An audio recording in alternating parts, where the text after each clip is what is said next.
Equation of motion बनाते हैं। अच्छा, आपको ट्रेपीजियम का पता है कि ट्रेपीजियम किस टाइप की शेप होती है?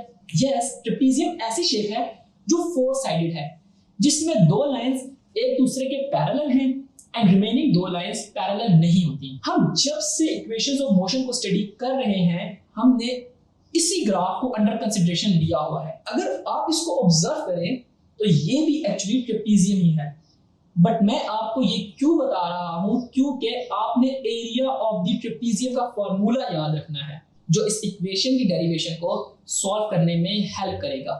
वो क्या है कि half of the sum of parallel side times the total height. हमारे गिवन ग्राफ में जो पैरेलल साइड है OA एंड BD, और हम इसकी हाइट को AC या OD कंसीडर कर सकते हैं। तो अगर फार्मूला में पुट करो तो we have half of OA plus BD times OD।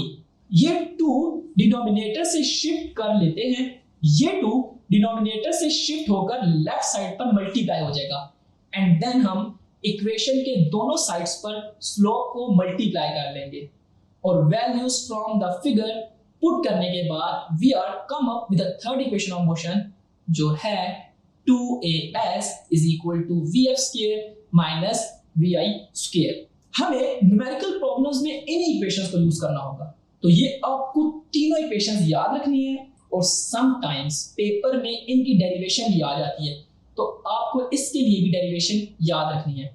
पर प्लीज कीप इन माइंड जो शुरू में हमने असम्पशंस ली थी वो बहुत जरूरी है, अदरवाइज फ्रीली फॉलिंग बॉडीज के केस में हमारे पास इक्वेशंस ऑफ मोशन थोड़ा चेंज हो जाती हैं।